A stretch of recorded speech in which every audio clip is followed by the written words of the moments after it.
Hi friends, आज हम लोग जीके का दूसरा लेक्चर पढ़ाएंगे। इसके पहले हम लोगों ने जीके का एक लेक्चर कंप्लीट किया है एंड फिजिक्स का पूरा सिलेबस हम लोगों ने कंप्लीट कर लिया है। तो जितने भी स्टूडेंट फिजिक्स का पूरा सिलेबस नहीं देखे हैं वो डिस्क्रिप्शन बॉक्स में प्लेलिस्ट का लिंक दिया हुआ है, तो वहाँ से जाके आप लोग देख सकते हैं। और वहाँ पे WhatsApp group and Telegram group का भी लिंक है, तो आप लोग ज्वाइन कर सकते हैं। तो चलिए स्टार्ट करते हैं आज का लेक्चर।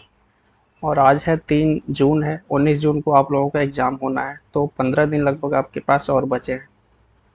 तो आज का जो पहला क्वेश्चन है कि पोलो में प्रत्येक पक्ष में खिलाड़ियों की संख्या कितनी होती है। How many players are there on each side in polo. Polo game में कितने प्लेयर होते हैं, मतलब एक टीम में कितने प्लेयर होते हैं। जैसे क्रिकेट में 11 प्लेयर होते हैं ना, तो ऐसे पोलो में कितने होते हैं। तो पोलो में होते हैं 4 प्लेयर एक टीम में।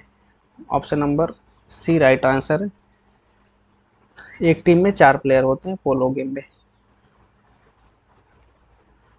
नेक्स्ट आपका बेसबॉल में प्रत्येक पक्ष में खिलाड़ियों की संख्या कितनी होती है। How many players are there on each side in baseball. Baseball में कितनी होती है, तो बेसबॉल में 9 प्लेयर होते हैं। Option number B right answer है। बेसबॉल में टोटल 9 प्लेयर होते हैं एक टीम में। नेक्स्ट है आपका कि वॉलीबॉल की प्रत्येक टीम में खिलाड़ियों की संख्या कितनी होती है। How many player are there in each volleyball team. मतलब वॉलीबॉल जो गेम होता है उसमें एक टीम में कितने प्लेयर होते हैं, तो उसमें एक टीम में टोटल 6 प्लेयर होते हैं। ऑप्शन नंबर ए आपका राइट आंसर होगा, 6।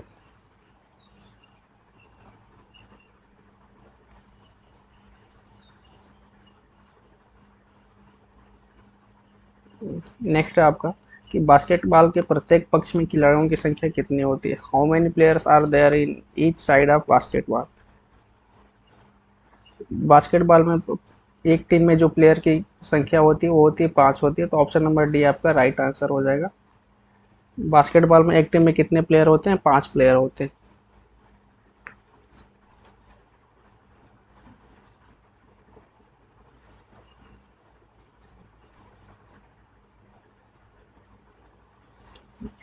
निम्नलिखित में से किस खेल की टीम में महिला तथा पुरुष दोनों खिलाड़ी होते हैं। Teams of which of the following sport है both male and female players. क्या बोल रहा है कि ऐसा कौन सा गेम है। नीचे 4 ऑप्शन दिए हुए हैं, बेस बॉल दिया हुआ है, सॉफ्ट बॉल दिया हुआ है, कार्क बॉल दिया हुआ है, हैंड बॉल दिया हुआ है। तो ऐसा कौन सा गेम है जिसमें मेल एंड फीमेल दोनों एक साथ खेलते हैं। जैसे कि सपोज करिए अगर क्रिकेट में 11 प्लेयर है ना, तो 11 प्लेयर में 5 लड़कियां हैं और 6 लड़के हैं। तो ऐसे ऐसा कौन सा गेम है जिसमें लड़कियां और लड़के दोनों मिक्स होके खेलते हैं, तो होता है कार्फ बॉल। कार्फ बॉल में टोटल कितने प्लेयर होते हैं, इसमें टोटल 8 प्लेयर होते हैं, जिसमें 4 लड़कियां होती हैं और 4 लड़के होते हैं। ठीक है, और ये जैसे कि बेस बॉल आपका होता है उस टाइप का एक गेम होता है।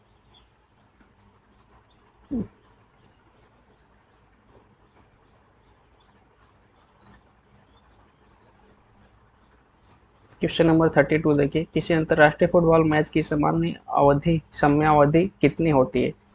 What is the normal duration of an international football match. जो फुटबॉल मैच होता है वो कितने टाइम का होता है, वो तो वो होता है 90 मिनट का। यहाँ पे इंटरनेशनल दे रहा है, कोई भी फुटबॉल गेम हो, घरेलू हो या फिर इंटरनेशनल हो, वो 90 मिनट का खेला जाता है। तो घरेलू हम लोग तो अपने आप से डिसाइड कर सकते हैं 10 मिनट खेलेंगे या फिर 1 घंटे खेलेंगे। ठीक है, तो फुटबॉल मैच का जो गेम होता है वो 90 मिनट का होता है। 45 मिनट एंड 45 मिनट का दो हाफ में खेला जाता है।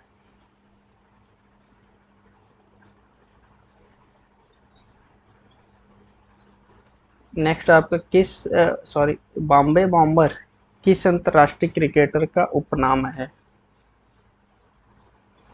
Which international cricketer is nicknamed by Bombay bomber. पहला ऑप्शन है सचिन तेंदुलकर, दूसरा है विनोद कांबली, तीसरा है सौरभ गांगुली एंड चौथा इनमें से कोई नहीं। तो ऐसा कौन सा प्लेयर है जिसको बॉम्बे बॉम्बर के नाम से बुलाया जाता है, तो वो है Sachin Tendulkar. Option number A आपका राइट आंसर होगा। सचिन तेंदुलकर को बॉम्बे बॉम्बर के नाम से भी जाना जाता है। नेक्स्ट आपका कि पोल वाल्ट के बादशाह सरगेह बुबका का संबंध किस देश से है। with which country is the taking of pole vault Sergey Bubka related. क्या बोल रहा है कि पोल वाल्ट जो गेम होता है उसके जो बादशाह हैं उसमें सबसे अच्छा परफॉर्मेंस करने वाले सरगेई बुबका का संबंध किस देश से, वो किस देश के रहने वाले हैं। तो इसका जो option number A right answer होगा, ये यूक्रेन के रहने वाले हैं। पोल वाल्ट के बादशाह यूक्रेन के रहने वाले, option number A right answer है। यहाँ पे एक क्वेश्चन और बन जाता है, इसी को घुमा के पूछ सकता है कि सरगेई बुबका का संबंध किस खेल से है, ऐसा पूछ सकता है एग्जाम में आपका। और एक तो क्वेश्चन ये आपके सामने है कि ये किस देश से संबंधित है, तो ये यूक्रेन से संबंधित है। और ये क्या प्ले करते हैं, ये पोल वाल्ट गेम खेलते हैं। ठीक है,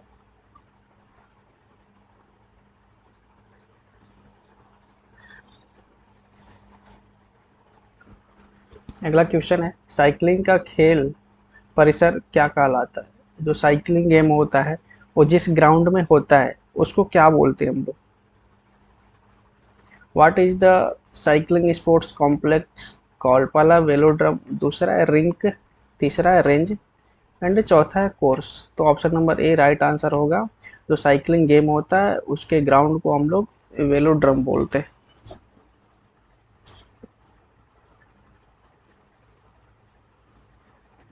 नेक्स्ट है मुक्केबाजी का खेल परिसर क्या कहलाता है। What is the sports complex of boxing called. जहाँ पे बॉक्सिंग खेला जाता है उसको हम लोग क्या बोलते हैं, उस ग्राउंड को क्या बोलते हैं। पहला ऑप्शन है डायमंड, दूसरा है रिंग एंड तीसरा है रिंग, चौथा ऑप्शन है रेंज। तो जहाँ पे मुक्केबाजी का गेम होता है उसको हम लोग रिंग बोलते हैं। Option number C right answer होगा, रिंग बोलते।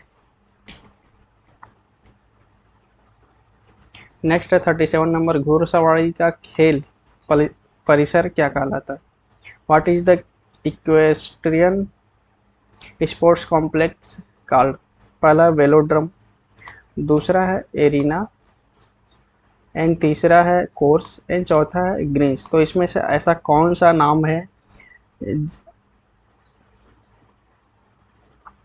जहाँ पे घुड़सवारी का खेल खेला जाता है। तो उसको हम लोग बोलते हैं एरिना। जहाँ पे घुड़सवारी होता है उसको एरिना बोलते हैं हम लोग। Option number B right answer होगा, एरिना।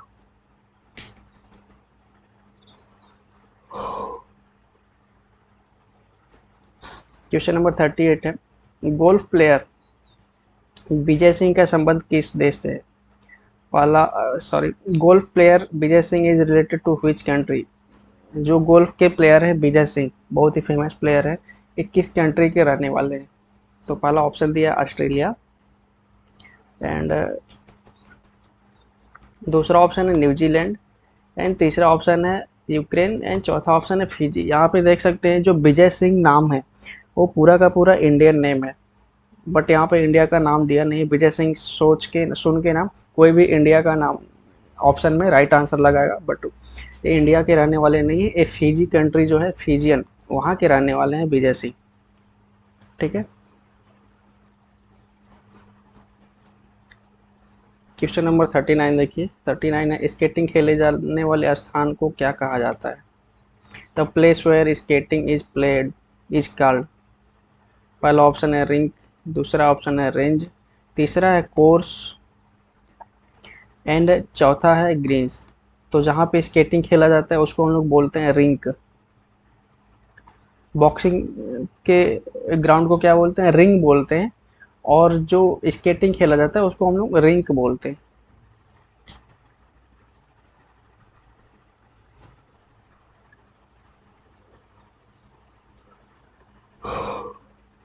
क्वेश्चन नंबर 40 देखिए।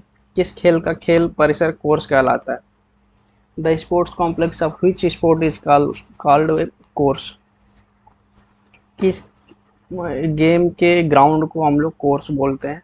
तो पहला ऑप्शन है बेसबॉल, दूसरा ऑप्शन है आइस हॉकी, तीसरा है गोल्फ एंड चौथा है सॉफ्टबॉल। तो इसका जो राइट आंसर होगा option number C right answer है गोल्फ। जहाँ पे गोल्फ खेला जाता है उसको हम लोग कोर्स बोलते हैं। गोल्फ के ग्राउंड को हम लोग कोर्स बोलते हैं। Option number C right answer होगा।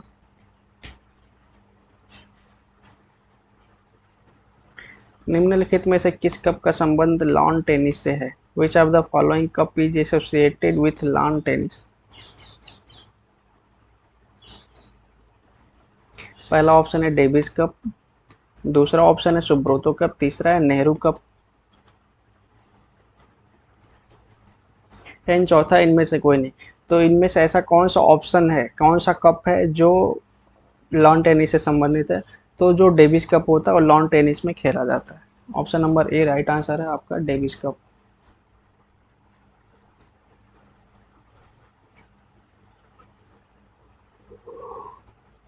क्वेश्चन नंबर 42 है कि यूरो कप किससे संबंधित है? What is the euro cup related to?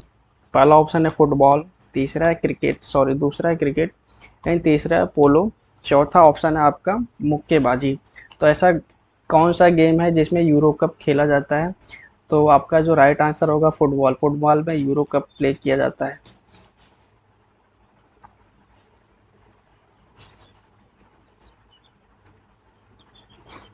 Question number 43 देखिए, ओलंपिक खेल कितने वर्ष के अंतराल पर आयोजित किए जाते हैं? तो ये सबको आंसर पता होगा इसका कि in how many years are the Olympic games held? तो option number C right answer होगा 4 साल। ओलंपिक का जो गेम होता है वो 4 साल में एक बार खेला जाता है। ओलंपिक गेम 4 साल में एक बार होता है।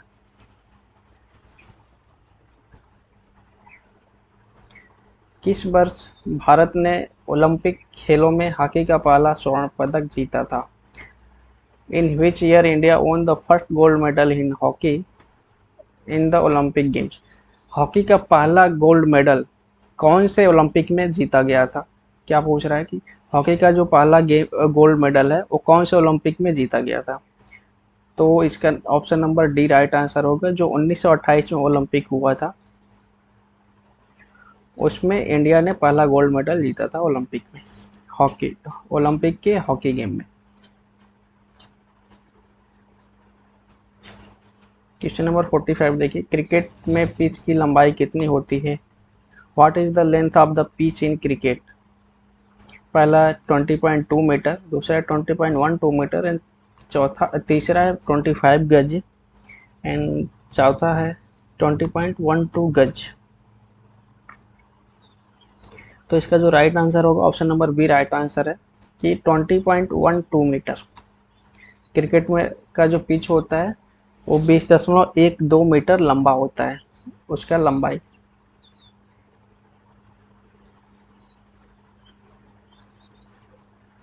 क्रिकेट में बल्ले की अधिकतम अनुमत लंबाई कितनी होती है? What is the maximum permissible length of a bat in cricket? जो क्रिकेट मैच में हम लोग बैट यूज करते हैं ना, बल्ला, उसका लंबाई, मैक्सिमम लंबाई कितना रहता है?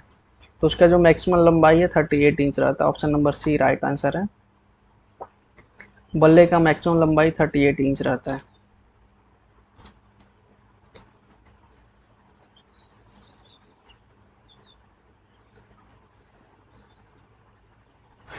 क्रिकेट में भूमि से स्टंप की ऊंचाई कितनी होती है? What is the height off stump from the ground in cricket? जो स्टंप होता है उसकी ऊंचाई कितनी होती है, क्या हाइट, क्या लंबाई में बनाया जाता है स्टंप? तो पहला ऑप्शन है 20 इंच, दूसरा ऑप्शन है 27 इंच, तीसरा ऑप्शन है 25 इंच एंड चौथा ऑप्शन है 21 इंच। तो इसका option number B right answer होगा 27 इंच। ठीक है, तो क्रिकेट मैच में जो स्टंप होता है वो 27 इंच लंबा होता है। अगर इसको कोई में पूछ ले या फिर सेंटीमीटर में पूछ ले तो आप कैसे बताओगे? तो 1 इंच में आपका 25 होता है, 25.4 तो इस हिसाब से आप लोग इसको कन्वर्ट कर सकते हैं। इसको नोट करिए कि 1 इंच में 25.4 इतना होता है 1 इंच में। तो 27 में 25.4 से मल्टीप्लाई कर देंगे तो में आ जाएगा, फिर उसको सेंटीमीटर में या फिर मीटर में जैसे आपको कन्वर्ट करना है कन्वर्ट कर सकते हैं।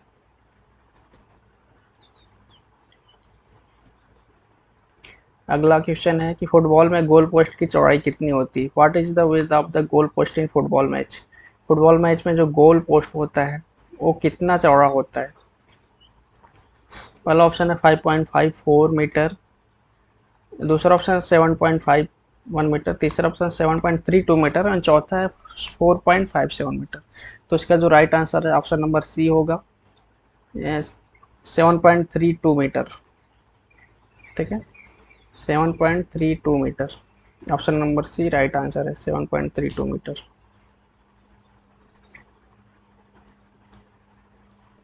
हॉकी के मैदान में गोल पोस्ट की चौड़ाई कितनी होती है? What is the width of the goal post in A hockey field? जो हॉकी मैच होता है उसमें जो गोल पोस्ट रहता है उसकी चौड़ाई कितनी होती है? तो पहला ऑप्शन है 2.25 मीटर, दूसरा ऑप्शन 3.75 मीटर, तीसरा है 3.66 मीटर एंड चौथा है 2.66 मीटर। तो इसका जो राइट आंसर है 3.66 मीटर।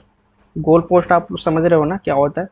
एक ऐसे बना रहता है हॉकी या फिर फुटबॉल मैच में, जहाँ पे हमें गोल करना रहता है, ठीक है, और यहाँ पे गोल कीपर खड़ा रहता है, और यहाँ पे गोल कीपर खड़ा रहता है। ठीक है, तो बॉल इधर से कहीं से भी जाए ना, तो उसके लिए गोलकीपर इसको रोकता है। ठीक है, तो अगर बॉल इसके अंदर चली गई मतलब कि गोल हो गया। तो ये होता है गोल पोस्ट। तो उसी की चौड़ाई पूछ रहा है, ये जो चौड़ाई है यहाँ से यहाँ तक क्या, कितना चौड़ाई होता है? तो हॉकी में होता है 3.66 मीटर एंड फुटबॉल में होता है 7.32 मीटर। हॉकी में कम क्यों है? क्योंकि हॉकी में आपको केवल हॉकी जो बैट होता है उससे ही रोकना रहता है और पैर से रोकना रहता है, जबकि फुटबॉल में क्या रहता है, वो आप हाथ पैर एंड किसी भी चीज़ से आप रोक सकते हो अपनी बॉडी से।